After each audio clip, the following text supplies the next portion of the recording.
Welcome to TezTalks Radio. I am your host, Marissa Trew, and today I am joined by Kika Nicolela, a Brazilian artist, filmmaker, and independent curator based in Brussels. So, welcome to the show. How are you today? I'm fine, and you? I am excellent. So I've heard a lot about you through various other community members, but I would love to give you the platform to basically introduce yourself and not only give us a little insight into your journey into digital art, but also your journey into Web3 and Tezos. So, yeah, I've been a full-time artist for the past 23 years, 22 years. Since 2003, I kind of put my beginning date around that because that's where I went to film school, and then coming out of film school, I started making independent. Well, at first I started working in the industry, in the film industry in Brazil, and then I realized it was really not what I wanted. I wanted to not follow any type of. I really loved the moving image, and I wanted to work with moving image in a way that was not formatted by any type of rules. And I kind of by chance ended up making video art. And and ended up being curated in like exhibitions, and some really great exhibitions, like being like the youngest one in like some amazing group shows, and kind of went with the flow and realized that what I was doing was really more fitting to the contemporary art like milieu, like the this context, more than I was still trying to understand if I was a filmmaker or an artist. And then at some point, and I would say around 2003, 2004, I kind of decided, okay, I'm actually pursuing more of an artistic career, or the artistic career is kind of pursuing me. So let's embrace that. And it really went, I went in this journey of being really between filmmaking, contemporary art, and the digital art communities. And especially later on when I started like making some live performances using video and what we called it at the time, live cinema, and sometimes some interactive project. Normally, I don't code, but I would like collaborate with artists that could code, and then that could become something more interactive, but always with the moving image as a base. So basically, the video as my main medium. You made one interesting statement, which is whether you wanted to pursue art as a career, but more accurately, that it pursued you. Why did you feel like there was this calling that was in the other direction versus you chasing it yourself? Because I was really had this filmmaker mind that you make a project and then you make another project. And for me, the difference is that when you are an artist, it's all connected. Like every project leads you to the next one, and it's part of a deeper research. And that's not something that I was really familiar with. And also it's a completely another community. But I was just invited time after time to be part of exhibitions, and then I fell in love with the idea of making video installations, which is something very different from having a film presented in a film festival, in a kind of installation that is kind of out of your control and is always the same thing, right? It's basically cinema is an installation that really became the standard. But then with the installation within a museum or a gallery space, it's all side. Okay, how big is the projection? Is it a projection? Is it a screen? Should people be sitting or lying down or standing up? Is it a loop? Will I have credits in the end, which kind of cuts the loop? Is it a seamless loop? All of these things. Is it multi-screen? And it's funny because I've been dealing with this for over 20 years. And when I kind of find funny when people start, oh, how do we show NFTs? Like it's a big discussion, but it's an old discussion. I mean, anybody working with video, and video's been around since the 60s. They have been facing problems, or problems just as like how to present that in a space in an interesting way. So I've been doing that for a long time. And I also find kind of funny that like screens became the norm, but my past, I think I use more projection even than screens, especially because in a museum it's much more interesting if you have. It's not always the case, not always the way they have the space and the good situation, the light situation, etc. But like a big projection, there's nothing like it. It's much more immersive and much more interesting for anything that is a moving image. And It's interesting because I think often as, as the viewers and not the producers of art, we take for granted the way the artist has to think about setting up the way that we're actually able to witness the works.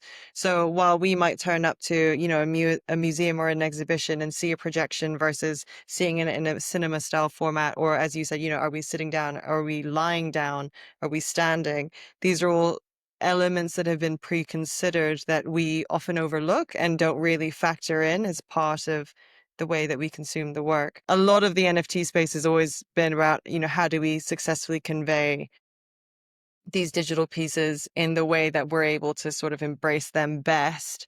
But you're right, this has been an ongoing conversation for decades. So what's the sort of progress we've made, and has Web3 accelerated it at all, or is it sort of just circled around the same problem?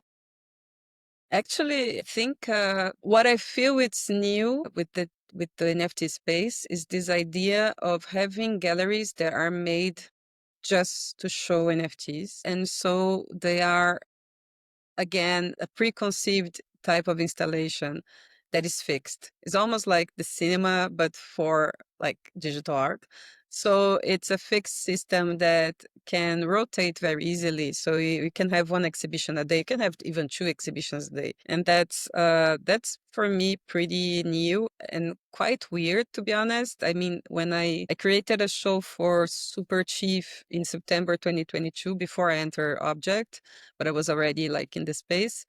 And I remember I was very, very concerned with the fact that they had a lot of different screens with different aspect ratios. And I wanted to have like one artist per screen and go like, okay, so we have to make like a combination of, okay, how many artists are going to do landscape projects, how many are going to do like portrait projects, and then fit each screen. And they were like, no, don't worry, don't worry. I was like, how can I not worry? I'm the curator. I mean, I have to make sure the piece is not going to be cropped, it's not going to be. And then I went through all this like, I was really worried about this and really like assigning a screen for each one. And then I realized that during the exhibition, they were rotating everything and because they have like also all the screens are connected in a application that is easy also to rotate. And because they also do sometimes like a mosaic of several screens showing one work, but it's absolutely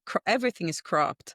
You know, there's no way any work can be properly shown in that way, properly in the sense of seeing the piece, but it has a wow effect, which is, I think, a kind of what they are looking for. And also, I think maybe because people has like low attention span in the space, and maybe also in these events, they were more interested instead of having like a fixed exhibition in like rotating the works, not all the time. I don't know how much I wasn't there, but I saw like videos of it, and that was like I wasn't sure I liked it, but it was interesting for sure, and a new way of thinking exhibition that actually it's not one piece by screen, but it's just all the screens are like an installation that you inhabit with your creation. So it's a bit more like a slideshow format that keeps the viewer fixed, but then the art on rotation. And I mean, do you think that kind of comes down to the fact that the NFT art space is still relatively young? So there is a bit of an inexperience about, I guess, all of the considerations that come into displaying digital arts as effectively as possible? It has a bit of that in some cases. In other cases, it's just what is the concept of the gallery, what is the concept that they have of what a show is. I think it's sometimes it's more to be more like I said, this wow effect. And it's not like a slideshow in the sense that, a slideshow is one thing after the other, but here is like a place with 20, no, I think they have like 40 screens. So it's more like using all of this to make something that is almost like a show, like a Something like that's a bit This more wow effect, immersive. really too impressive and to be impressive. But then I feel like often those situations, these galleries, all of these NFT galleries, yes, by one hand, you can have shows in a much more fast way and with a lower cost of production because you don't need to install the show at every time. You just put the files and you have it. But I think it lacks, like every show looks the same. After you go to a few of these exhibitions in the same NFT gallery, they all kind of look the same because it's the same installation. Mm. So, but I understand that it is what it is. And what we try to do, for example, we have different, like already jumping to the fact that, yes, I'm a creator for Objekt. Sometimes we do collaborations with such a type of galleries, but also sometimes it's nice to do a show in a gallery that has a more traditional background and that they are going to install the work for you and then that we can decide, okay, which screen you're going to use, what's the size of the screen, and what's each ambiance of the gallery, how it's going to look like. And then you have more control. Also, it's a lot more work. So we cannot do that every time either because it's just a lot of work and a lot of preparation for that.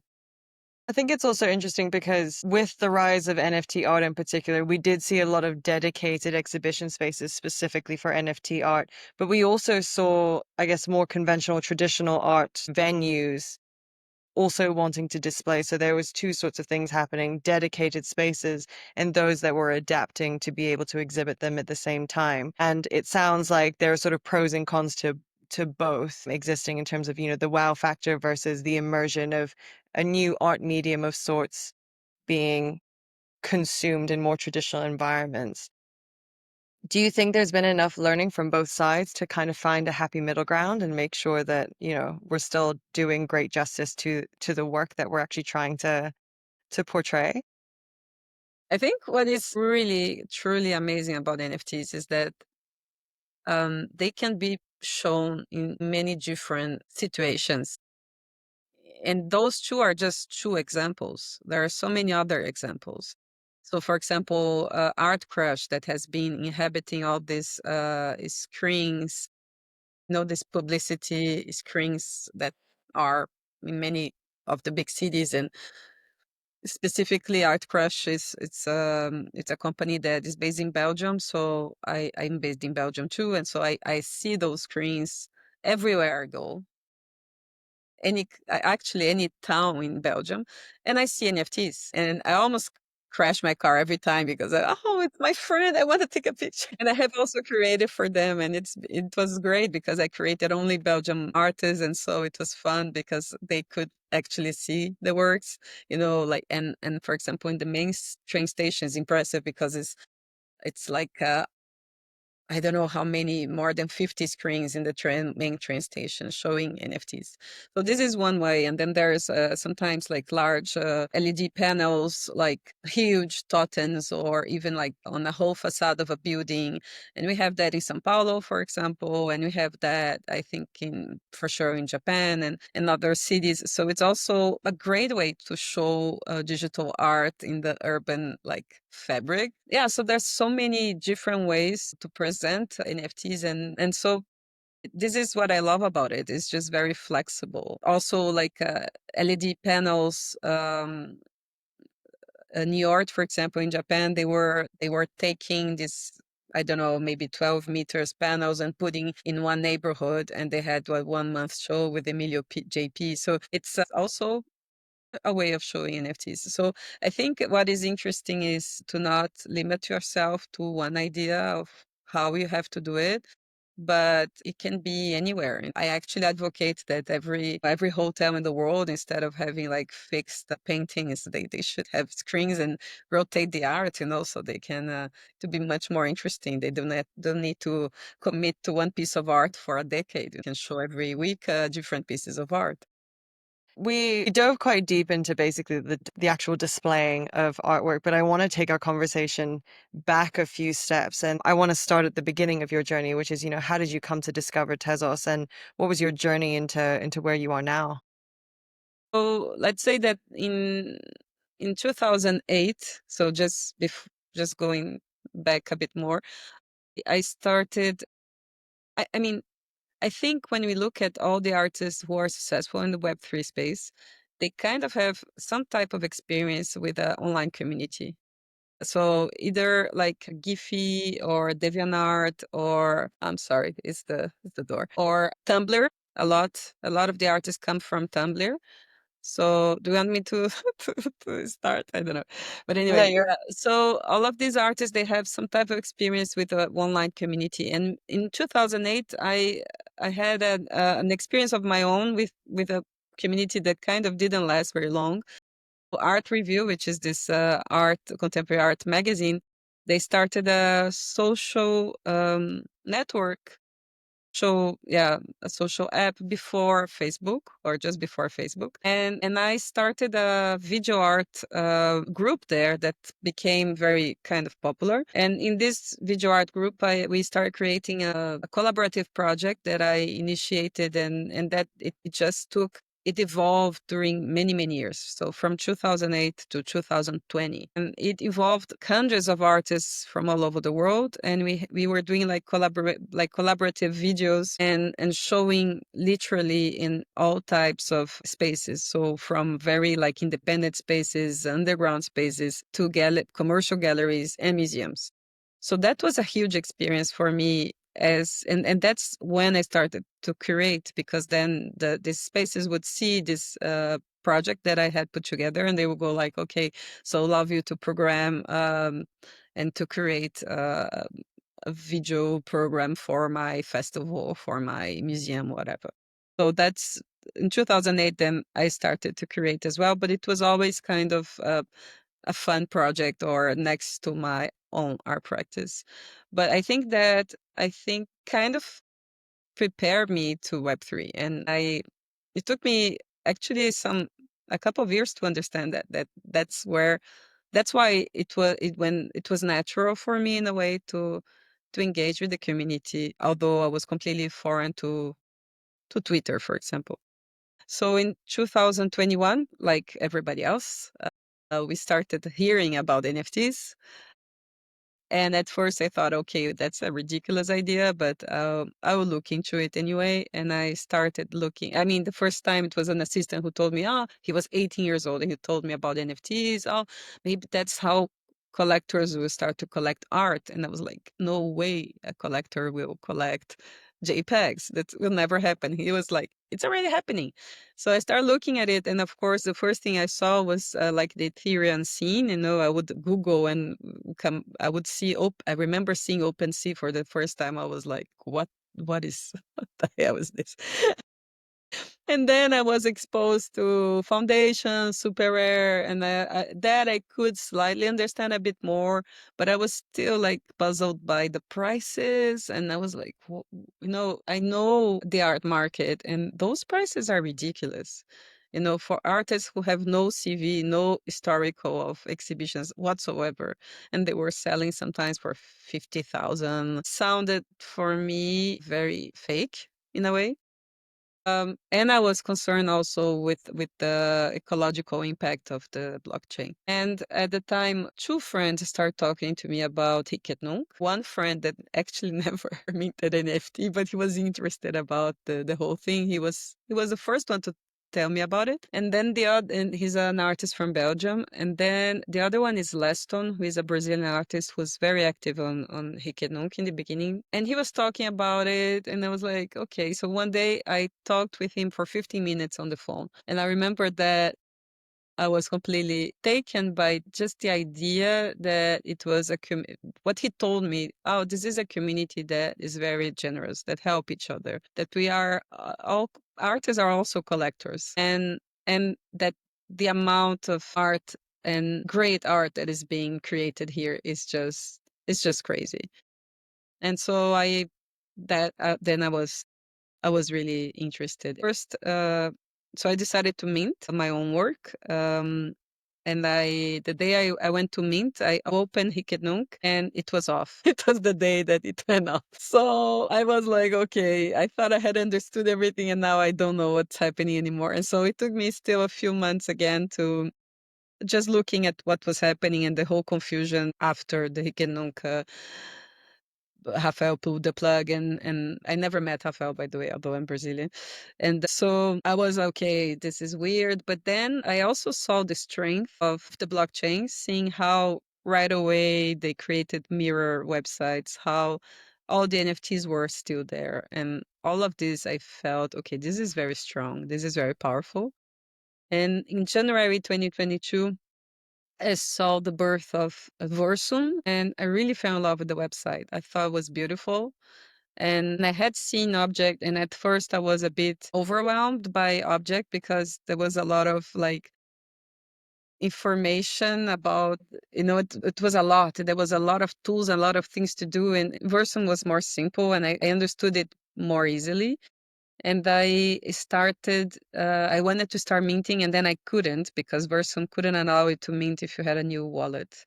You needed 2 weeks of collecting before, or 2 weeks of having the wallet. But what I did was for 2 weeks, I just collected. And it was very, very, I really recommend everyone to start collecting, even if you're an artist, before start minting, because you understand a lot of things. And also you show the community that you are interested in it and not just trying to get something from it. And I really fell in love really very hard with collecting and with the art that was there. And I felt right away also very contaminated by it. So when I started minting, also I already kind of directed what I wanted to mint because I had understood a bit what could work or not work in the space. And yeah, for example, I can't mint my long format videos, which is my main type of work, because they're all like over 30 minutes and nobody has this type of attention span. It's super interesting because I think it's very hard to convey to people who haven't been a part of these communities to really understand the strength of the draw and how immersed you become, because the people you encounter online very much become, your go-to individuals. And so I think when people talk about like this, the addictive quality of when you start to collect NFTs and all the artists that you come to encounter and all the people whose works you want to support, that's something that's often lost on people. That click doesn't quite happen. But when you first started your collecting journey, what were the kinds of pieces that really drew you in? What were some of the artists that really captured your attention? It's hard to say. I mean, when I started, Versum was doing an event, item for item, which is kind of object for object. I didn't even understand that was an event or what an event was. I didn't understand anything. I just saw all this great art being sold for almost nothing. I thought I didn't understand why exactly. But so I collected a lot of things. I was drawn to, at first, interactive pieces. It was something that really fascinated me, that you could mint interactive pieces. And I remember that I collected something, and my husband too, because we thought it was a romantic piece. It's like a type of it's an interactive piece that wherever you are in the world is always going to show the same thing at the same time. And we thought, okay, if you are like separated because we travel a lot, always travel a lot, and sometimes for work, and we are apart, we could look at that piece and it would be like syncing us. So I remember that piece was one of my first ones. And I remember Sky Goodman was one of the first artists that I really fell in love with. And I remember very clearly when I discovered certain collections. That was my way of collecting in the beginning. Like I found a collection of Nico Arbogast and the collection of Chris Coleman. And those two collections were like my place to find treasure. And slowly also those collectors start leading me, and also the other artists in the art, and started leading me to an Objkt, because I started to understand that Objkt had a lot more pieces, and that it was more easy to find older pieces because it had a lot of tools to search. And also that I could, as an artist, I could make different collections for different projects that I had. And I think that was what really attracted me to Objkt, and start like slowly. I think after 3 months in, it became my platform, my main platform. I was still using a bit Versum, and and I used a bit. And Theia was I kind of meant one project in Theia, one series. But then on Objkt, I could like separate all of my different projects and in different collections, and also it was easier for me to keep finding artists.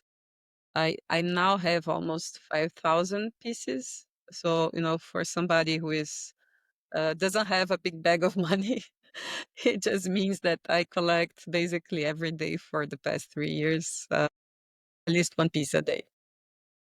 So before we delve into your actual works, I want to look more further into your role as as a curator on Objkt. How did that come to be? You clearly started as a really avid collector, but how did you come into becoming a lot more active in the actual curation of the platform itself? Yeah, so in July, I mean in July 2022, there was this event that I don't know if you remember, called One of One. It was a community event.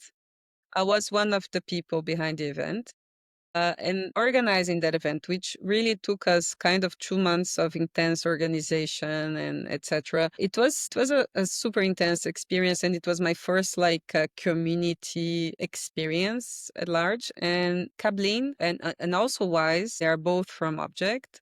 Wise is like the community person, and Kablin was the object curator, the only object curator at the time. They were part of this project, so we got to know each other really well and trust each other a lot, and that was, and we still have like a group discussion for that project. We never done another. The project was to do a one of one every year, but then we felt that actually our mission was done after the first time, because making what we wanted was to advocate that Tezos was also a place to make unique pieces. At the time, everybody was just thinking about edition pieces or large edition pieces on Objkt and on Objkt, no, sorry, on Tezos. And after that event, I really feel that we gave a strong push to a lot of artists who were minting unique pieces for the first time, and it was super successful. It raised a lot of money actually too. So it was, and not only big artists were selling. We were very, very happy with that event. And so we never done a second one, but we kept this bond, all of everybody who participated of that organization. And beginning of 2023, Kablin, she had already invited me to curate a front page, like a guest curator and things like that. But then it became clear for her that she couldn't no longer be alone creating Objkt, also because she was chronically sick. She had some health issues that she wanted, okay, I want to slow down and I want to bring somebody else to create with me. So at first, when she invited me, then she introduced me to the team, who I had no idea who they were, like the founders. They're very discreet. They still are, although we try to push them to be a bit more, yeah, less discreet, because they are very approachable. They're really nice, but they're just discreet. And I really fell in love with the whole team, basically. They are amazing. So, yeah, so they took me in. At first, my idea was, okay, I'm going to do part-time. Kablin, she can do part-time too. Together we make one person, and I can continue my own practice as well, as an artist. And that didn't really work very well, in the sense that I was basically from the start.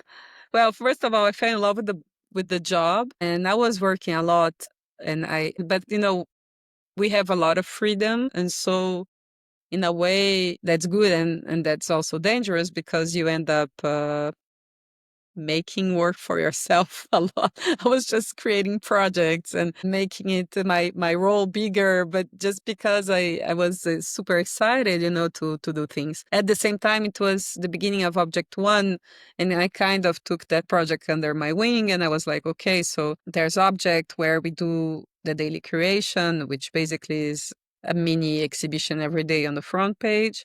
But also with Objkt 1, we were like doing actual exhibitions that were either just online, but still we are looking at every drop, every release as an exhibition. We still do. And some of them became also physical. So And on top of all this, of course, when there's like events like, I don't know, NFC Lisbon or, or the events in New York or in Valencia, or for all these events, we were invited to create something. And then we had to either through an open call or a thematic curation. And all of this it's actual a lot of work. And and then I understood, okay, it's I have to dedicate my if I want to do this properly and also get compensated as such, because I was basically working a lot for a part-time job. I We kind of decided together, okay, so it's a full-time job. Let's face it. Let's face that that's gonna become my whole life for now, at least, for a time.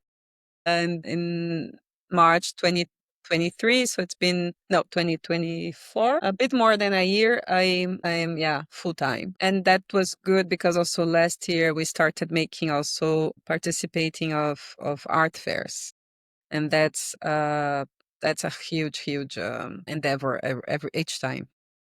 So you started off purely out of passion, and then it effectively snowballed into something with so much momentum that you ended up dedicating more and more and more time to it to create this full-time opportunity. So how do you find, or how do you strike the balance between your role as a curator as well as your identity as an artist? I haven't found a balance yet.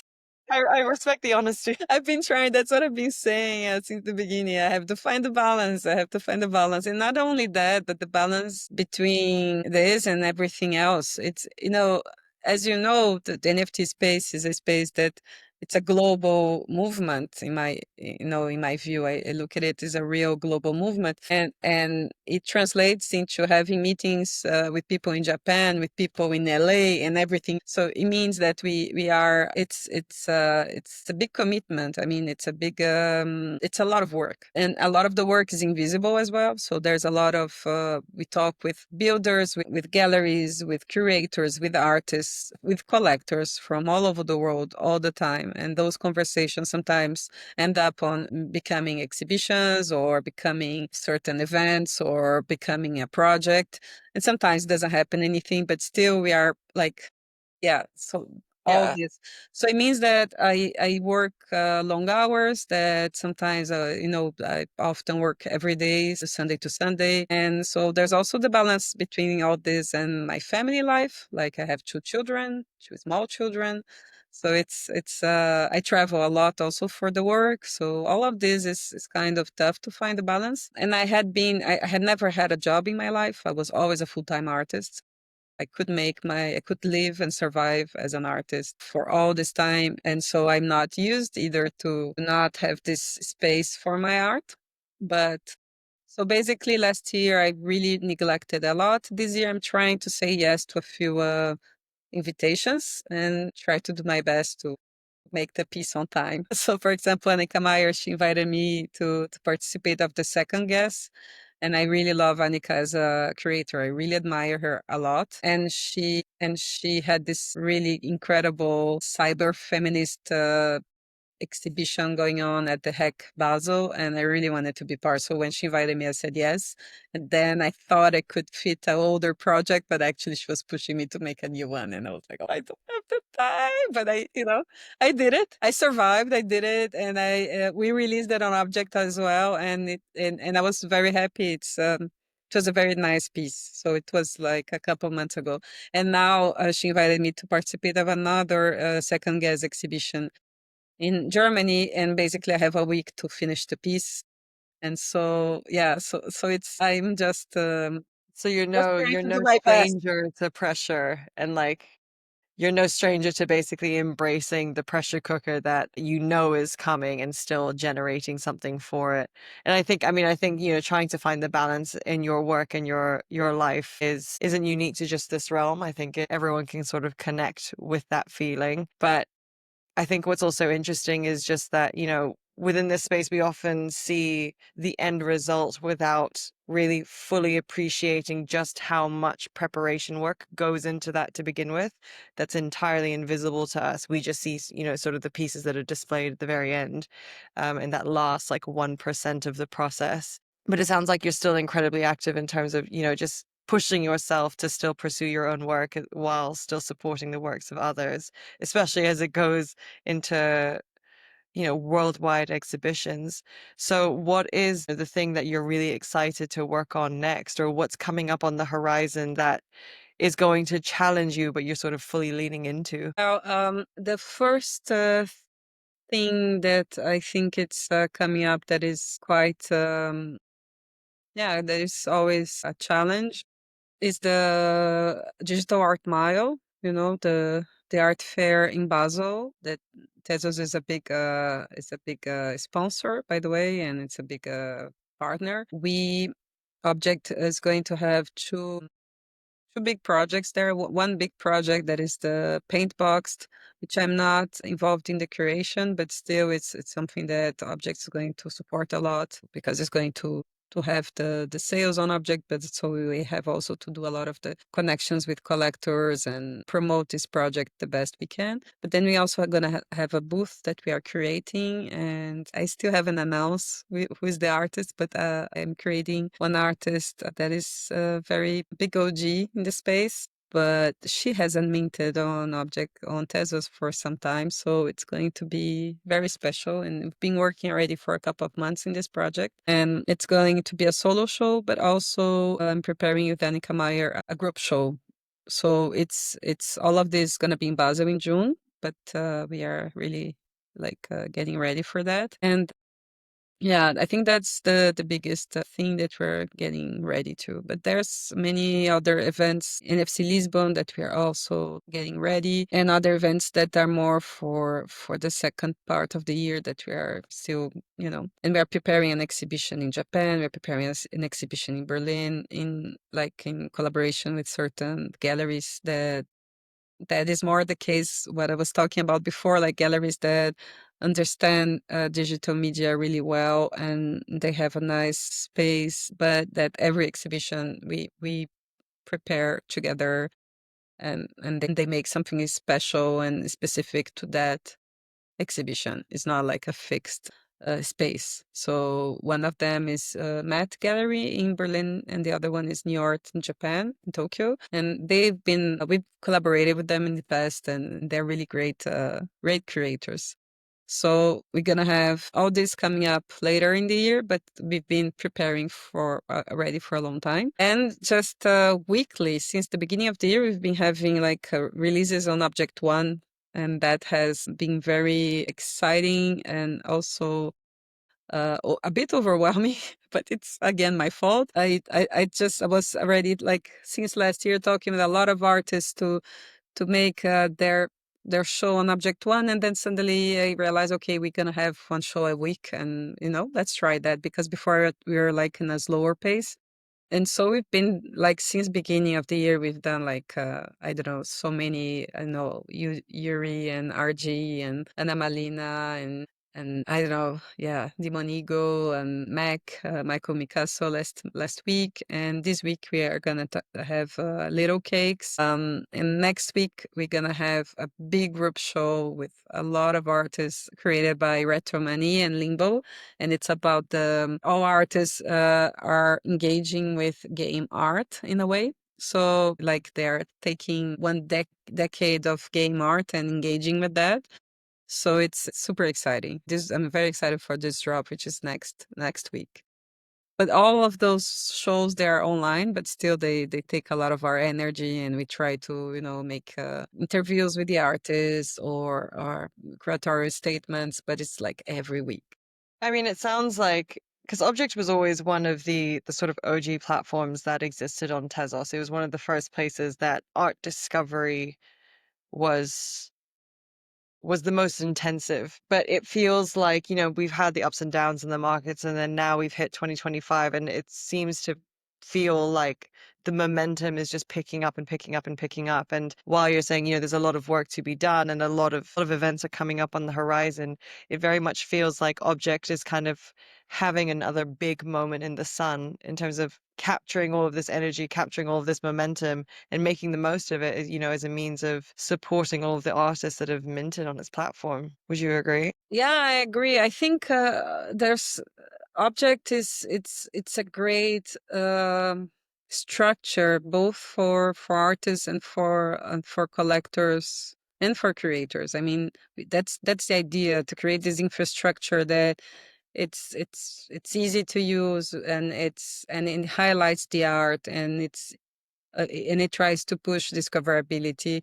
And we try to combine, this idea that humans are behind this daily creation, but also we have now this tool called this little feature called Creative for You, which is actually an AI that is analyzing your own activities on Objkt, and suggesting you pieces. So we are working on all these different tools. So I think it's just, for me, what I see is that the space is made of trends and all this like hypes. But Objkt is something that is stable and that is there, and artists, they starting to or they already understood that a long time ago, but some are starting to understand that even if they go to try some new trend, they end up coming back to Objkt, and I love that. I think that's that's super great to see, because we don't feel anxious when, oh, there's this new platform and it's attracting everybody. We just go like, give it 2 months, people are gonna try and they're gonna come back, and it happens every single time. And so what we're really trying to do and doing, and that's the mission, is to build for the long term. And that's the vision that I really share with the founders, and that's why I love working there, is because they don't follow every single hype. We might look at it, we might try to understand, is there some lesson there to learn, is there some great idea that we can integrate, but we just keep doing our thing and just building like block by block. And I think, it's everybody sees that, so it ends up being the place to go. And this year, I've been feeling a lot of, also because there was a lot of platforms that that either disappeared or that are pivoting way too much, and everybody's kind of lost. I've been seeing a lot of new artists coming, artists who are more like in the Ethereum or in the Solana ecosystem, and they end up feeling a bit lost. And a lot of the Tezos artists, or artists who are more active on Tezos, they go like, why don't you try Objkt? And so we see more and more those coming, and so we try to embrace them, we try to help them also understand how to how to position themselves in the community. And this is, yeah, so that's what we are doing. And also the other part of the job, which is very big and that's very strong this year, is that we are going to make a lot of improvements to the website itself, to the platform itself. And so we are like in the background working since last year very strongly to think of where we want to go, what we want to change and what we want to keep, what is the soul of it that we need to keep, and where there's a space for improvement, especially thinking of, yes, it's very easy to use, yes, it's probably the nicest platform to use, and I know because I have minted in many other platforms, but there's room to improve, especially in terms of, if you are a person coming from Web 2 that has no idea what anything is, for these people, it's still hard, just the fact that you need to open a wallet, and then all these like steps to understand what a wallet is, how to put Tezos inside the wallet. So we are trying to think of how to make all of this easier. And so this is a big part of the job for all of us inside Objkt, not only me, of course. It's as a heavy user, and also because I'm very much in touch with the whole community. I also know what, the feedback of what people are feeling that they miss, and what they really love, and what they think we could improve. I think it's wonderful to come across a business that's so fixed on not only building a foundation, but very much doing this for the long game, and kind of keeping an open ear about how they need to evolve without necessarily straying too far from the core principles of their mission, which is why I think, Objkt has been so relevant ever since the first wave of the NFT boom even began. I think it's wonderful to see.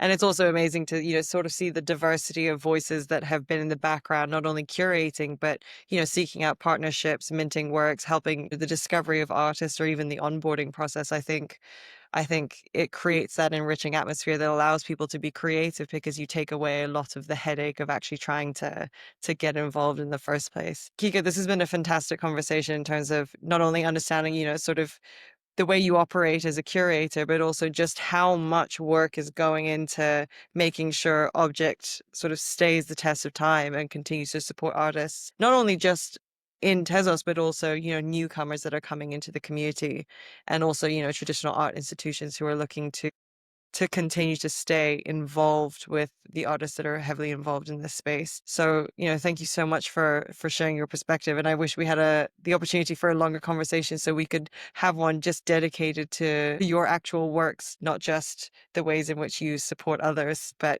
perhaps a future date. Thank you so much. It's been great, Marissa. Thank you so much.